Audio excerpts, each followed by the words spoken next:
Hello എല്ലാവർക്കും നമസ്കാരം. പുതിയൊരു വീഡിയോയിലേക്ക് സ്വാഗതം. നമുക്കിന്ന് ഈ വീഡിയോയിലൂടെ balance of payment stabilization process എന്താണെന്ന് മനസ്സിലാക്കാം. അതായത് ഒരു ഗവൺമെന്റ് അല്ലെന്നുണ്ടെങ്കിൽ RBI ഒരു എക്സ്ചേഞ്ച് റേറ്റ് സ്റ്റേബിൾ അല്ലാതെ പോകുമ്പോഴത്തേക്ക്, അതായത് ഫിക്സ്ഡ് എക്സ്ചേഞ്ച് റേറ്റ് സിസ്റ്റത്തിലും ഫ്ലോട്ടിംഗ് എക്സ്ചേഞ്ച് റേറ്റ് സിസ്റ്റത്തിലും ഒരു കറൻസിക്കെതിരെ മറ്റൊരു കറൻസിയുടെ വാല്യൂ ഇങ്ങനെ ഒരുപാട് വേരി ചെയ്യുമ്പോഴത്തേക്ക് അതെങ്ങനെ സ്റ്റെബിലൈസ് ചെയ്ത് നിർത്തുന്നു, ഓക്കെ, അല്ലെങ്കിൽ ഓട്ടോമാറ്റിക്കായിട്ട് എങ്ങനെ സ്റ്റെബിലൈസ് ആവുന്നു, ഈ ഒരു സ്റ്റെബിലൈസേഷൻ പ്രോസസ്സാണ് ഈ വീഡിയോയിലൂടെ ഞാൻ പറയാൻ ഉദ്ദേശിക്കുന്നത്. നമുക്ക് വിശദമായിട്ട് മനസ്സിലാക്കാം. വീഡിയോയിലേക്ക് കടക്കാം. Balance of payments stabilisation process. നമുക്ക് ആദ്യം എന്താണ് സ്റ്റെബിലൈസേഷൻ പ്രോസസ് എന്ന് മനസ്സിലാക്കാം. The stabilisation process refers to the adjustment mechanism. അതായത് ഒരു രാജ്യം നടത്തുന്ന അഡ്ജസ്റ്റ്മെന്റ് മെക്കാനിസം ആണ്. ഇതിനു വേണ്ടിയിട്ടാണ് through which a country corrects disequilibrium in the balance of payment. അതായത് ബാലൻസ് ഓഫ് പേയ്മെന്റിൽ എന്തെങ്കിലും ഡിസിക്വിലിബ്രിയം ഉണ്ടെന്നുണ്ടെങ്കിൽ അത് കറക്റ്റ് ചെയ്യുന്നതിന് വേണ്ടിയുള്ള ഒരു മെക്കാനിസത്തെയാണ് സ്റ്റെബിലൈസേഷൻ പ്രോസസ് എന്ന് പറയുന്നത്. അപ്പം എന്താണ് സ്റ്റെബിലൈസേഷൻ പ്രോസസ്? അതായത് there is when there is A deficit or surplus in the external sector. അതായത് കയറ്റുമതി കൂടുതലാവുക അല്ലെങ്കിൽ ഇറക്കുമതി കൂടുതലാവുകയോ അല്ലെങ്കിൽ അതാണ് പറഞ്ഞ ഡെഫിസിറ്റ്. അതായത് കയറ്റുമതി കൂടുതലാകുമ്പോഴത്തേക്ക് നമുക്ക് സർപ്ലസ് ഉണ്ടാവും, ഓക്കെ. ഇറക്കുമതി കൂടുതലാകുമ്പോഴത്തേക്ക് നമുക്ക് ഡെഫിസിറ്റ് ഉണ്ടാവും, ബാലൻസ് ഓഫ് പേയ്മെന്റ് ഡെഫിസിറ്റ് ഉണ്ടാവും. അപ്പം ഇങ്ങനെ ഒരു പ്രശ്നം വന്നു കഴിഞ്ഞാൽ അതിനെയാണ് എന്ന് പറയുന്നത് ഡിസിക്വിലിബ്രിയം എന്ന് പറയുന്നത്. ഇങ്ങനൊരു സിറ്റുവേഷനിലാണ് ഗവൺമെന്റ് ഒരു രാജ്യം ഇടപെട്ട് അത് കറക്റ്റ് ചെയ്യുന്നത്. The process differs under a fixed exchange rate system and flexible exchange rate system. അതായത് ഫിക്സ്ഡ് എക്സ്ചേഞ്ച് റേറ്റ് സിസ്റ്റത്തിലും ഫ്ലെക്സിബിൾ ആയിട്ടുള്ള എക്സ്ചേഞ്ച് റേറ്റ് സിസ്റ്റത്തിലും ഈ പ്രോസസ്സുകൾ, ഈ സ്റ്റെബിലൈസേഷൻ പ്രോസസ്സുകൾ വ്യത്യാസപ്പെട്ടിരിക്കും. Stabilisation process under fixed exchange rate. നമുക്ക് ഫിക്സ്ഡ് എക്സ്ചേഞ്ച് റേറ്റിലെ ആ ഒരു സിസ്റ്റത്തിലെ സ്റ്റെബിലൈസേഷൻ പ്രോസസ് നമുക്ക് ആദ്യം നോക്കാം. അതായത് in a fixed exchange rate system the value of the domestic currency is kept constant. നമുക്കറിയാം ഫിക്സ്ഡ് എക്സ്ചേഞ്ച് റേറ്റ് സിസ്റ്റത്തിൽ കറൻസി വാല്യൂ കോൺസ്റ്റന്റ് ആയിട്ട് കീപ്പ് ചെയ്ത് വെച്ചേക്കും ബൈ ദ സെൻട്രൽ ബാങ്ക്. ആരാണ് ഈ കറൻസി എക്സ്ചേഞ്ച് റേറ്റ് ഫിക്സ് ആക്കി വെക്കുന്നത്? സെൻട്രൽ ബാങ്ക് ആണ്. Relative to other currencies. Other കറൻസീസിനെ കമ്പയർ ചെയ്തിട്ട് സെൻട്രൽ ബാങ്ക് ഈ എക്സ്ചേഞ്ച്, അതായത് ഒരു ഉദാഹരണത്തിന് ഇപ്പം $1 എന്ന് പറയുന്നത് 88 രൂപയാണെന്നുണ്ടെങ്കിൽ അത് ഒരിക്കലും മാറാതെ അത് എന്ത് ചെയ്യും? ഫിക്സ് ചെയ്ത് വെക്കുന്ന ഒരു സിസ്റ്റത്തിനാണ് ഫിക്സ്ഡ് എക്സ്ചേഞ്ച് റേറ്റ് സിസ്റ്റം എന്ന് പറയുന്നത്. Because the exchange rate cannot change freely. അതായത് ഒരു രാജ്യത്തിന്റെ കറൻസി ഇപ്പം ഇന്ത്യ US നിന്ന് ഒരുപാട് ഇമ്പോർട്ടുകൾ നടത്തുകയാണെന്നുണ്ടെങ്കിൽ US കറൻസി വാല്യൂ കൂടും, ഓക്കെ, മനസ്സിലായില്ലേ? അപ്പം അതാണ് ഡിമാൻഡ് സപ്ലൈക്ക് അനുസരിച്ച് എക്സ്ചേഞ്ച് റേറ്റ് ഫിക്സ് ആവുക എന്ന് പറയുന്നത്. അപ്പോൾ ഫ്രീ ആയിട്ട് ഇങ്ങനെ വിടാതെ ഗവൺമെന്റ് ഫിക്സ് ചെയ്ത് നിർത്തുന്ന ഒരു സിസ്റ്റമാണ് ഫിക്സ്ഡ് എക്സ്ചേഞ്ച് റേറ്റ് സിസ്റ്റം എന്ന് പറയുന്നത്. Adjustment occurs through government intervention and domestic economic changes. അതായത് ഡൊമസ്റ്റിക് എക്കണോമിക് ചേഞ്ചസ് വരുന്ന ഇങ്ങനെ ഒരു എക്കണോമിക് ചേഞ്ച് വരുമ്പോഴത്തേക്ക് ഈ ഒരു അഡ്ജസ്റ്റ് മെക്കാനിസം ആര് കൊണ്ടുവരും? ഗവൺമെന്റ് കൊണ്ടുവരും. അതാണ് ആ ഒരു പ്രോസസ്സാണ് ഇപ്പോൾ പറയാൻ പോണത്.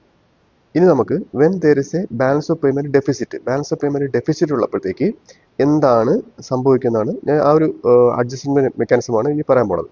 അത് ഡെഫിസിറ്റ് എന്ന് പറയുന്നത് deficit means import is greater than export. അത് ഞാൻ നേരത്തെ പറഞ്ഞ പോലെ കാട്ടിലും ഒരു രാജ്യത്തു നിന്നുള്ള ഇറക്കുമതി കൂടുമ്പോഴാണ് ഒരു രാജ്യത്തിന് ബാലൻസ് ഓഫ് പേയ്മെന്റ് ഡെഫിസിറ്റ് ഉണ്ടാകുന്നത്. And demand for foreign currency exceed supply. ഇങ്ങനെ വരുമ്പോഴത്തേക്ക് ഫോറിൻ കറൻസിയുള്ള ഡിമാൻഡ് കൂടുന്നു. ഉദാഹരണത്തിന് ഇന്ത്യ US നിന്ന് ഒരുപാട് ഇറക്കുമതി നടത്തുകയും ഇവിടെ നിന്ന് US കുറച്ച് മാത്രം എക്സ്പോർട്ട് നടത്തുകയും ചെയ്യുമ്പോഴാണ് ആ രാജ്യവുമായിട്ട് എന്തുണ്ടാകുന്നത്? ഒരു ബാലൻസ് ഓഫ് പേയ്മെന്റ് ഡെഫിസിറ്റ് ഉണ്ടാകുന്നത്. ഇങ്ങനെ ഒരുപാട് രാജ്യങ്ങളുമായിട്ട് ഇങ്ങനെ ഒരു ഇറക്കുമതി കൂടുകയും കയറ്റുമതി കുറയുകയും ചെയ്യുന്ന ഒരു അവസ്ഥയാകുമ്പോഴത്തേക്ക് വലിയൊരു ഡെഫിസിറ്റ് ഉണ്ടാകും, ഓക്കെ. ഇങ്ങനെ വരുമ്പോഴത്തേക്ക് ഈ ഒരു സിസ്റ്റത്തിൽ ഉണ്ടാകുന്ന ഒരു സ്റ്റെബിലൈസേഷൻ പ്രോസസ്സുകൾ, ഓരോ സ്റ്റെബിലൈസേഷൻ പ്രോസസ്സുകളാണ് ഞാൻ പറയാൻ പോകുന്നത്.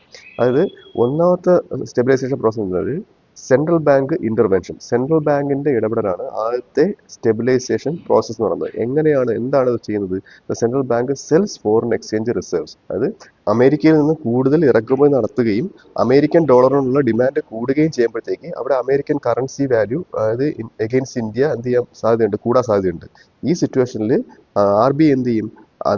RBIയുടെ കൈവശം വെച്ചിരിക്കുന്ന $ഡോളർ സെല്ല് ചെയ്യും. അപ്പോഴത്തേക്ക് ആ ഒരു ഡിമാൻഡ് മീറ്റ് ചെയ്ത് ഒരുപാട് $ഡോളറിന് അഗെയിൻസ്റ്റ് ആയിട്ട് ഇന്ത്യൻ കറൻസി വാല്യൂ ഡിപ്രീഷിയേറ്റ് ആവാതെ ഒന്ന് മെയിൻറ്റെയിൻ ചെയ്ത് അത് ഫിക്സ്ഡ് ആയിട്ട് നിർത്താൻ സാധിക്കും. അപ്പോൾ ഇതാണ് ഈ ഒരു പ്രോസസ്സിൽ വരുന്നത്. ഇനി അടുത്ത സ്റ്റെബിലൈസേഷൻ സ്റ്റെപ്പ് എന്ന് പറയുന്നത് reduction in domestic money supply. അതായത് ഡൊമസ്റ്റിക് മണി സപ്ലൈ കുറയ്ക്കുകയാണ് ചെയ്യുന്നത്, ഓക്കെ. ഒരുപാട് മണി സപ്ലൈ ആയിക്കഴിഞ്ഞാലും ഒരു കറൻസിക്ക് അഗെയിൻസ്റ്റ് ആയിട്ട് നമ്മൾ ഫ്ലക്ച്വേഷൻ ഉണ്ടാവും, മെയിൻറ്റെയിൻ ചെയ്ത് നിർത്താൻ പറ്റത്തില്ല. അതായത് when foreign reserves are sold, നേരത്തെ പറഞ്ഞ പോലെ RBI ഫോറിൻ റിസർവ്സുകൾ സെല്ല് ചെയ്യുമ്പോഴത്തേക്ക് domestic currency is withdrawn from circulation. ഇങ്ങനെ വരുമ്പോഴത്തേക്ക് ഡൊമസ്റ്റിക് കറൻസി ഇല്ലേ, അതായത് ഡൊമസ്റ്റിക് കറൻസി തിരിച്ച് ഇങ്ങോട്ട് RBIയിലേക്ക് എത്തുകയാണ് ചെയ്യുന്നത്. അതായത് ഡോളർ ഇന്ത്യൻ എക്കോണമിയിൽ എത്തുകയും അവിടെ നിന്ന് ഇന്ത്യൻ കറൻസി തിരിച്ച് RBIയിലേക്ക് എത്തുകയും ചെയ്യുന്നു. അപ്പോഴത്തേക്ക് അവർ മണി സർക്കുലേഷൻ കുറയുകയാണ് ചെയ്യുന്നത്. ഇതാണ് അടുത്ത സ്റ്റെപ്പ് എന്ന് പറയുന്നത്. അപ്പം ഇതിന്റെ ഫലമായിട്ട് എന്താണ് ഉണ്ടാകുന്നത്? അത് ഒരുപാട് മണി സപ്ലൈ, അതായത് ഡൊമസ്റ്റിക് കറൻസി RBIയുടെ കയ്യിൽ എത്തിക്കഴിഞ്ഞു. ഇങ്ങനെ വരുമ്പോഴത്തേക്ക് ആൾക്കാരുടെ കയ്യിൽ സ്പെൻഡ് ചെയ്യാൻ പണമില്ലാതെ വരും. അപ്പം അതായത് fall in income and demand, അതായത് ആൾക്കാരുടെ ഇൻകവും ഡിമാൻഡും കുറയുകയാണ്. ഓക്കെ, അപ്പോൾ lower money supply leads to lower consumption വരും. അതായത് ലോവർ മണി സപ്ലൈ ആകുമ്പോഴത്തേക്ക് കൺസംഷൻ കുറയും, ഇൻവെസ്റ്റ്മെന്റുകൾ അവിടെ കുറയും, ലോവർ നാഷണൽ ഇൻകം, ദേശീയ വരുമാനം അവിടെ കുറയും. ഓക്കെ, അടുത്ത ഇതിന്റെ ഫലമായിട്ട് ഉണ്ടാകുന്നത് റിഡക്ഷൻ ഇൻ ഇമ്പോർട്ട്. ഇങ്ങനെ വരുമ്പോഴത്തേക്ക് ആൾക്കാരുടെ കയ്യിൽ പണമില്ല, ഇമ്പോർട്ട് ചെയ്യാൻ കയ്യിൽ പൈസ ഇല്ല. അപ്പോഴത്തേക്ക് as income falls import decrease, അവിടെ ഇമ്പോർട്ട് കുറയുന്നു. അപ്പോൾ ഇങ്ങനെയാണ് ഒരു balance of payment deficit country correct ചെയ്യാൻ ശ്രമിക്കുന്നത്. അടുത്ത സ്റ്റെപ്പ് എന്ന് പറയുന്നത് ഇൻക്രീസ് ഇൻ എക്സ്പോർട്സ് ആണ്. എക്സ്പോർട്ട് കൂട്ടാൻ ശ്രമിക്കുകയാണ്. ഓക്കെ, ബാലൻസ് ചെയ്യണ്ടേ. അതായത് lower domestic prices make export more competitive. നേരത്തെ പറഞ്ഞ പോലെ ഇങ്ങനെ ഇങ്ങനെ വരുമ്പോഴത്തേക്ക്, അതായത് ഡൊമസ്റ്റിക് കറൻസി കുറഞ്ഞു, ആൾക്കാരുടെ ഡിമാൻഡ് കുറഞ്ഞു, ഇമ്പോർട്ട് കുറഞ്ഞു, അങ്ങനെ വരുമ്പോഴത്തേക്ക് എക്സ്പോർട്ട് കൂട്ടാനൂടെ ശ്രമിക്കുമ്പോഴത്തേക്ക് lower domestic prices makes export more competitive. അതായത് നമ്മുടെ ഇന്ത്യയിൽ, അതായത് ഇന്ത്യയാണ് ഉദാഹരണമായിട്ട് എടുക്കുന്നത്. ഇന്ത്യയിൽ ഡൊമസ്റ്റിക് പ്രൈസ് എല്ലാം കുറയുമ്പോഴത്തേക്ക് വിദേശികൾ കൂടുതൽ ഇന്ത്യയിൽ നിന്ന് മേടിക്കും. അത് എക്സ്പോർട്ട് കൂടുമെന്ന് അർത്ഥം. ഓക്കെ, അപ്പോൾ ഇങ്ങനെ അപ്പോഴത്തേക്ക് കൂടുതൽ എക്സ്പോർട്ട് നടക്കുമ്പോഴത്തേക്ക് വിദേശ വരുമാനം കിട്ടുന്നു. അപ്പം ബാലൻസ് ഓഫ് പേയ്മെന്റ് റീസ്റ്റോർഡ്. ഇങ്ങനെ എന്ത് ചെയ്യുന്നു? The deficit gradually disappears. ഈ ഉണ്ടായ ഡെഫിസിറ്റ് ക്രമേണ, അതൊക്കെ എന്ന് സ്റ്റെപ്പ് എടുത്ത് നാളെ നടക്കുന്ന ഒരു കാര്യമില്ല. അത് 6 മാസം, 1.5 വർഷം, 2 വർഷം, അങ്ങനെ വർഷങ്ങൾ അല്ലെങ്കിൽ ഒരു നല്ലൊരു ടൈം പീരീഡ് എടുത്ത് നടക്കുന്ന ഒരു പ്രോസസ്സാണ് ഇതൊക്കെ. ഇനി ഞാൻ ഇപ്പോൾ ഇത്ര നേരം പറഞ്ഞതിൽ ഒരു സമ്മറി ഫ്ലോ നോക്കാം. അതായത് ബാലൻസ് ഓഫ് പേയ്മെന്റ് ഡെഫിസിറ്റ് ഉണ്ടാകുമ്പോഴത്തേക്ക് central bank sells foreign reserves sell ചെയ്യുന്നു, മണി സപ്ലൈ അവിടെ കുറയുന്നു. മനസ്സിലായി? ഈ സ്റ്റെപ്പ് ബൈ സ്റ്റെപ്പായിട്ട് ഒറ്റ നോട്ടം നോക്കുകയാണ്. ഇൻകം ആൻഡ് പ്രൈസ് ഫോൾ, അതായത് ആൾക്കാരുടെ ഇൻകം കുറയുന്നു, പ്രൈസ്, സാധനങ്ങളുടെ വില കുറയുന്നു. ഇപ്പം ഇങ്ങനെ പറയുമ്പോഴത്തേക്ക് ഇമ്പോർട്ട് കുറയുന്നു, എക്സ്പോർട്ട് കൂടുന്നു, സാധനങ്ങളുടെ വില കുറയില്ല. അപ്പം വെളിയിൽ നിന്ന് ഇങ്ങോട്ട് ആൾക്കാർ എന്ത് ചെയ്യുന്നു? വെളി രാജ്യങ്ങളിൽ നിന്ന് നമ്മുടെ ഇന്ത്യയിൽ നിന്ന് മേടിക്കുന്നു, അങ്ങോട്ട് വലിയ രാജ്യങ്ങളിൽ നിന്ന് ഇന്ത്യ ഇറക്കുമതി ചെയ്യുന്ന കുറയുന്നു. ഓക്കെ, അടുത്ത എക്സ്റ്റേണൽ ബാലൻസ് റീസ്റ്റോർഡ്. ഇങ്ങനെയാണ് ഈ എക്സ്റ്റേണൽ ബാലൻസ് റീസ്റ്റോർ ചെയ്യുന്നത്. This process is called the automatic monetary stabilisation mechanism എന്നാണ് ഇതിനെ അറിയപ്പെടുന്നത്. ഞാൻ ഇപ്പോൾ പറഞ്ഞത് ഫിക്സ്ഡ് എക്സ്ചേഞ്ച് റേറ്റ്സിന്റെ കീഴിലുള്ള ഒരു സിസ്റ്റമാണ് ഇപ്പോൾ പറഞ്ഞത്. അടുത്തെന്ന് പറയുന്നത് stabilisation process under flexible exchange rate ആണ്. ഫ്ലെക്സിബിൾ എക്സ്ചേഞ്ച് റേറ്റ് സിസ്റ്റത്തിൽ എന്താണ് ഇതിന്റെ പ്രോസസ് എന്ന് പറയുന്നത്? നമുക്കറിയാം, the flexible exchange rate system, the exchange rate is determined by market forces ആണ്. അത് ഡിമാൻഡ്, സപ്ലൈ എന്നീ 2 മാർക്കറ്റ് ഫോഴ്സുകളാണ് ഒരു എക്സ്ചേഞ്ച് റേറ്റ് തീരുമാനിക്കുന്നത്. ഫിക്സ്ഡിലാണെന്നുണ്ടെങ്കിലോ ഇത് ഇങ്ങനെ അത് ആരാണ്?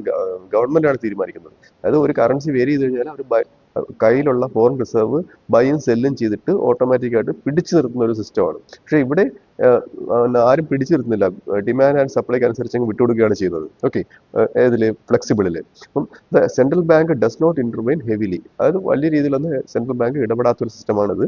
അപ്പോൾ ഇങ്ങനെ വരുമ്പോഴത്തേക്ക് adjustment occurs through exchange rate changes, അതായത് എക്സ്ചേഞ്ച് റേറ്റ് ചേഞ്ചസിലൂടെയാണ് ഈ അഡ്ജസ്റ്റ്മെന്റ് ഉണ്ടാകുന്നത്. നമുക്ക് ആ അഡ്ജസ്റ്റ്മെന്റ് എന്തൊക്കെയാണെന്ന് നോക്കാം.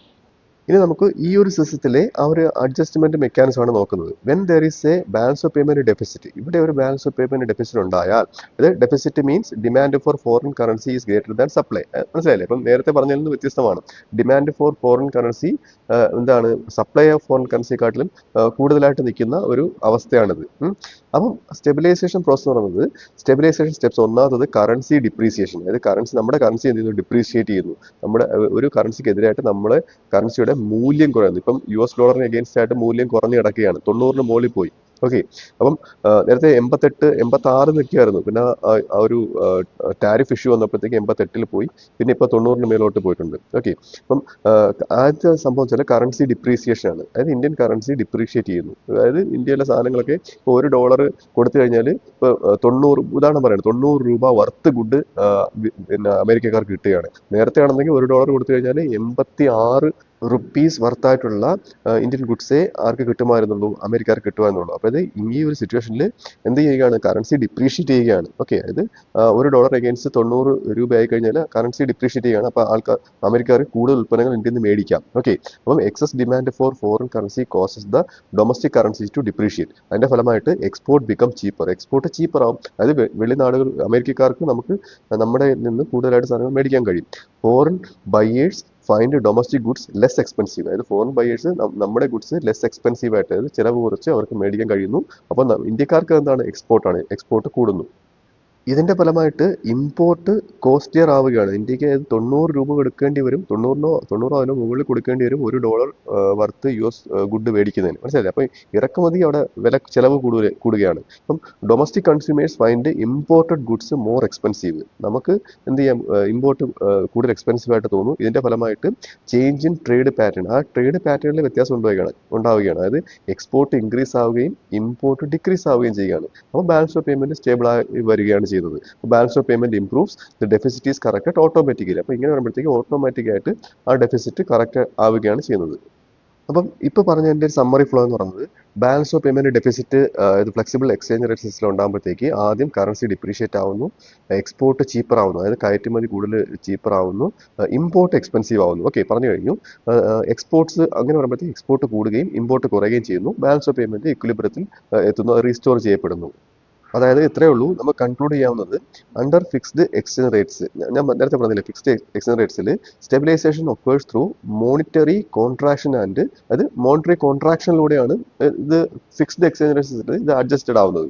ആൻഡ് ചേഞ്ചസ് ഇൻ ഇൻകം, അത് ഇൻകത്തിലുണ്ടാകുന്ന ചേഞ്ചസിലൂടെയും മോണിറ്ററി കോൺട്രാക്ഷനിലൂടെയും പണത്തിന് ഉള്ള ആ ഒരു ചുരുക്കത്തിലൂടെ, ഡൊമസ്റ്റിക് കറൻസിയുടെ ആ ഒരു സർക്കുലേഷൻ കുറയുന്നതിലൂടെയും.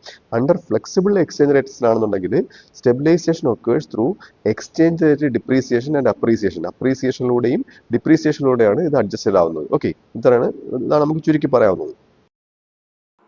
അപ്പോൾ ഈ വീഡിയോ നിങ്ങൾക്ക് മനസ്സിലായെന്ന് വിശ്വസിക്കുന്നു. അടുത്ത വീഡിയോയിലെ മറ്റൊരു വിഷയമായി വീണ്ടും കാണാം.